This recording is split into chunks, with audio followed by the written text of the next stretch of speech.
नमस्कार दोस्तों, मैं हूं एडवोकेट अशोक चतुर्वेदी। आपके अपने legal channel Ashok legal ocean पर आपका एक बार फिर से स्वागत है। दोस्तों, इसके पहले के वीडियो में हमने आपको विधिक श्रृंखला की जानकारी में बताया था कि अगर कोई किसी की प्राइवेसी भंग करता है तो उसके लिए क्या रेमेडी है।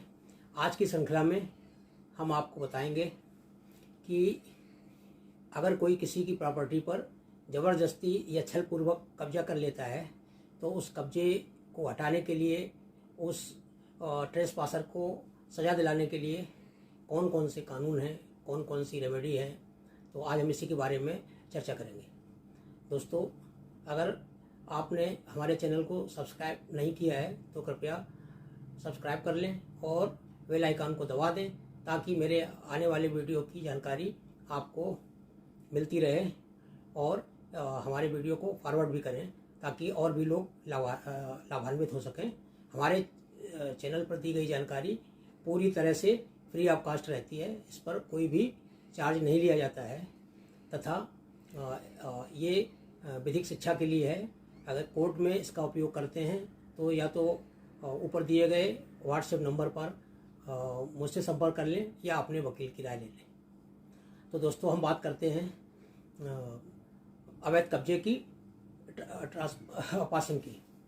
तो दोस्तों, अक्सर समाज में देखने को मिलता है आए दिन कि कोई ने किसी की ज़मीन पर, एग्रीकल्चर लैंड पर कब्जा कर लिया, किसी ने किसी के घर पर कब्जा कर लिया अवैध रूप से।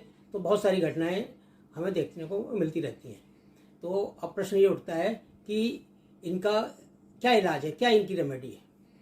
तो देखिए दोस्तों, सबसे पहले तो इसमें क्रिमिनल रेमेडी की बात करते हैं हम हैं कि जैसे ही आपकी प्रॉपर्टी पर, चाहे वो एग्रीकल्चर लैंड हो या हाउस हो या कुछ भी हो सकता है, कोई कब्जा कर लेता है तो आपको संबंधित थाने के पुलिस अधिकारी को एक लिखित में आवेदन देना है और उसमें पूरा डिटेल लिखना है।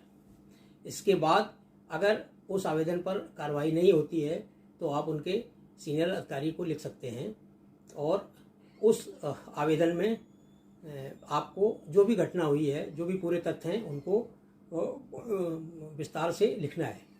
अगर आप उनके अधिकारी को अभी एप्लीकेशन देते हैं, कंप्लेंट लिखते हैं और इसके बाद भी एक्शन नहीं हो सकता है तो आप इसकी क्रिमिनल FIR दर्ज करा सकते हैं कोर्ट के माध्यम से, जिसका कि प्रावधान क्रिमिनल प्रोसीजर कोड के सेक्शन 156 सब सेक्शन 3 में दिया हुआ है। तो इसमें दोस्तों 3-4 धाराओं के अंदर आप ट्रेसपासर के खिलाफ कंप्लेंट कर सकते हैं। एक तो अगर उसने छलपूर्वक की है तो IPC का सेक्शन 420 के अंतर्गत कंप्लेंट कर सकते हैं। IPC का सेक्शन 447 के अंतर्गत क्रिमिनल ट्रेसपास का के अंतर्गत आप कंप्लेंट कर सकते हैं। तो और अगर उसने और भी कुछ फोर्जरी वगैरह की है तो उसके लिए आप फोर्जरी करके फर्जी डॉक्यूमेंट बनाए हैं या फर्जी आप अपने नाम के रजिस्ट्री वगैरह करा ली है और इसके बाद कब्जा किया है तो IPC की धारा 467, 471 और इसमें आप 406 भी लगा सकते हैं। तो दोस्तों, ये तो हो गई क्रिमिनल रेमेडी की बात और ये कोर्ट के द्वारा आपको इससे बहुत जल्दी राहत मिल जाएगी। अब दोस्तों, अगर आप का मामला उत्तर प्रदेश का है तो उत्तर प्रदेश के और एग्रीकल्चर से संबंधित है तो यूपी रेवेन्यू कोड के सेक्शन 134 के अंतर्गत भी आप उसकी कंप्लेंट कर सकते हैं अबेटमेंट और वहाँ से आपको लाभ ले सकते हैं। तीसरा दोस्तों, क्रिमिनल के अलावा और भी रेमेडी है। CRPC के सेक्शन 145 के अंतर्गत आप अपनी एरिया के एग्जीक्यूटिव मजिस्ट्रेट को कंप्लेंट कर सकते हैं और ये भी मामला क्रिमिनल की तरह से ही बहुत जल्दी इसका निपटारा होता है।